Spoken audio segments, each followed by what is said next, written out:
Semua pastikan yang bekerja tidak terpapar. Oleh karena demikian perlu dites rapid test. Jadi untuk kita pastikan para pemilik warung sehat, insya Allah para pengunjung akan saya coba bayangkan kalau sempat para pekerja terpapar, berapa banyak para pengunjung yang harus terpapar.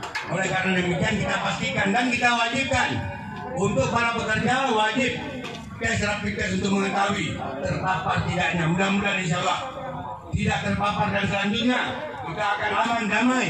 Insya Allah akan jaga dan pelihara kita. Mudah-mudahan.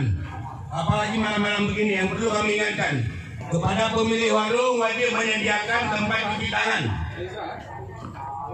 Mana Pak pemilik warung tadi? Cuci tangan pakai sabun. Terus selanjutnya perlu dijaga untuk yang selanjutnya meja.